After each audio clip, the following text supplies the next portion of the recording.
Hi, shalom friends. I'm sure you all heard of the difference between the optimist and the pessimist. You have 4 ounces of water, it's an 8-ounce cup. The optimist says, oh look, it's half full. The pessimist says, oh, it's half empty.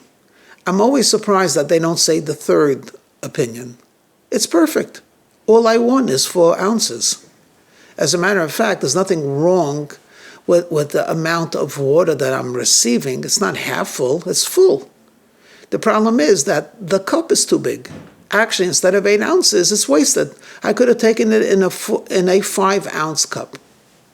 So it's so obvious. I mean, all of you could think of it the same way, but we've been programmed. You see, if you have a vision of 8 ounces, you expect it to contain 8 ounces. But what happens if you don't need the 8 ounces?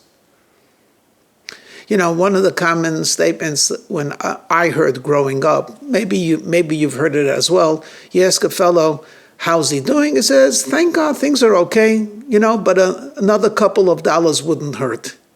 And it's always said in a nice way, and it's taken in a nice way. You know, he's grateful for what he has, but he wouldn't mind having a little bit more. But if you're a stickler for very specifics, stop and ask yourself, how do you know that a couple of dollars wouldn't hurt? Maybe if you had another couple of dollars, you'd be eating out in restaurants much more and you'd be less healthy. Or maybe if you had another couple of dollars, your children would be elevated to a different group of friends who are really not very well adjusted morally or ethically.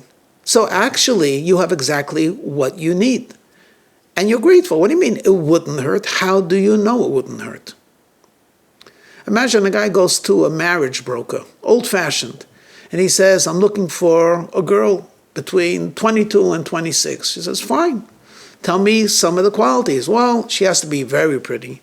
She has to be very intelligent. She has to be very witty. She has to have a profession. I don't want her to be needy. I want her to love children. And he goes on and on. The guy's writing everything down. And when he finishes, he smiles at the perspective. The guy says, oh, you think that there's no such girl? He says, as a matter of fact, there is such a girl, a perfect girl. She fits all of those qualifications. But it's not for you. So what are you talking about? This is what I want. He said, silly man, if you could find a person with all those qualifications, why would she want to marry you? You're mediocre at best. You bring nothing into the marriage. You add nothing to her life. Why would she give up all of her qualities to ally herself to you, which is a big loser? Now, what's the problem with this guy? The problem with this guy is he's looking at a half empty. He's believing that he has a big vessel. He has 8 ounces that he wants to fill. And he doesn't need 8 ounces at all. He needs 2.5 ounces, and he'll be lucky. Many times, we have an image of what we might be or what we might want, and it's completely false. So let me bring it down to today. The number one topic that everyone's been talking about and continues to talk about, and rightfully so, is the virus and all of the changes that have taken place. Okay, so I was speaking to a guy last week. He tells me, you know, Rabbi, I think God looked down upon us. He's pretty upset. You know, we're killing each other and doing all kinds of naughty things. So he gave us a whammy. He did it by the flood, and he's giving us a whammy now. And I responded, this really happened. I responded saying, well, I really don't know. I'm not privy to the way God is thinking. But even if you accept your premise, why do you have to use the word God's giving us a whammy? Maybe God's giving us an opportunity. What kind of an opportunity is it? Well, let me point out something else. There was one charitable man, and a very pious man, who was doing very well, and this takes us back to the 1920s in Europe. And sadly, there was a lot of changes in the economic situation, and he lost basically most of his money. And from a well-adjusted middle-class Jew, he turned into actually what we call poverty level. He was very, very upset. And he was upset not only because it was difficult for him, but he was wondering, what did he do wrong? What he gave charity, he studied Torah, he raised his children. He was a good man. So he traveled to the Chafetz Chaim to ask the sage. Maybe the sage could tell him, what sin did he do, and he'll try to rectify it. The Chafetz Chaim happened to know him, and after listening, said, you didn't do any sin. Or you didn't do a sin that warranted this response. She said, Rebbe, if I didn't do anything wrong, why did God take away everything and put me somewhere else? So he told them, I'll answer it to you like a businessman. Sometimes when a person is very, very successful, the boss says, the guy was so successful in this department, let me put him in a different department. Maybe he could do the same wonders he did in manufacturing. Maybe he could do in marketing. I mean, this guy's great. Till today, you hear a guy coming to the office and the boss says, I'm sending you to Boston. You made our place productive. Boston needs a guy like you. It's a change. That's not a punishment. It's to bring out his great qualities in a different place. Said the Chafetz Chaim to him, you know, you've been very successful as a rich man. You've been doing everything that you were supposed to be doing as a wealthy person. Now God wants to give you another opportunity to serve him when you're poor.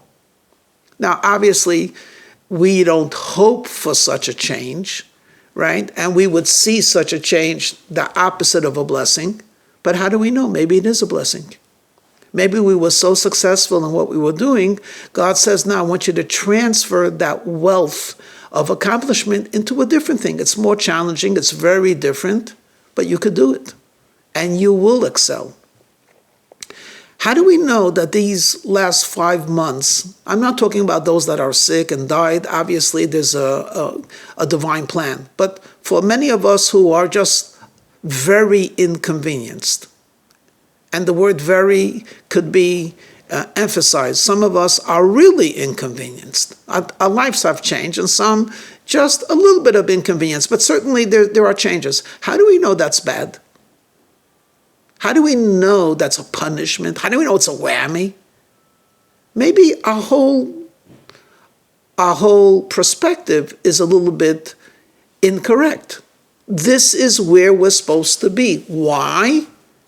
So we could grow from this. If I told you, for example, the Mashiach is going to come today. You say, oh, fantastic. What will happen? No sickness, no war. Oh, ooh, that sounds really good. A lot of affluence. Oh, that sounds even better.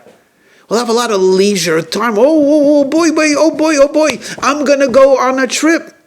And for the last 5 months, people that have a lot of money realize that there's no place to go. There's no Disneyland. There's no visiting the Alps.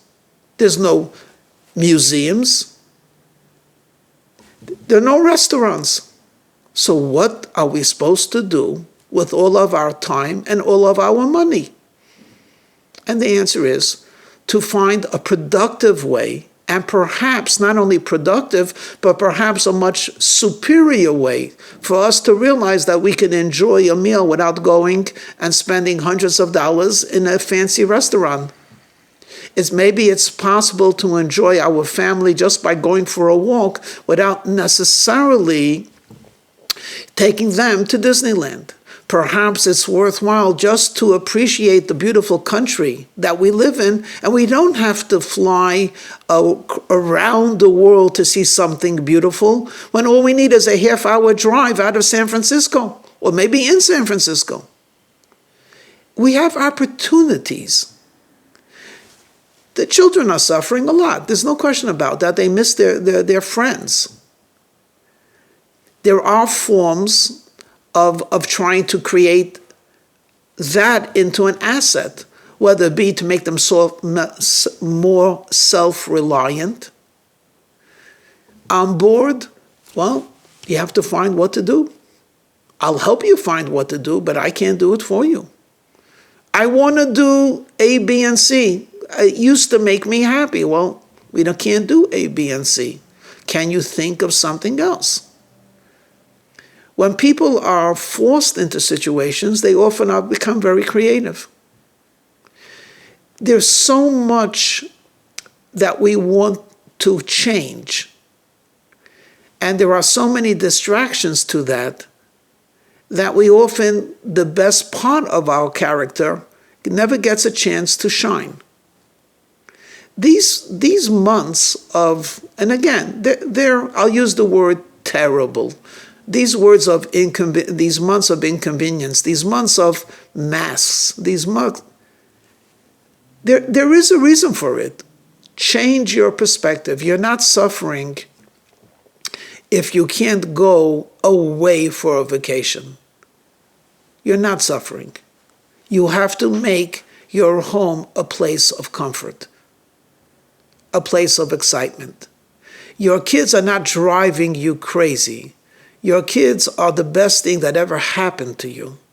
They keep you alive. They keep you ahead of the game. They make you sharp, literally. They give you a different perspective. And they're irritating when you want them to be irritating. Your wife, your husband are not impositions.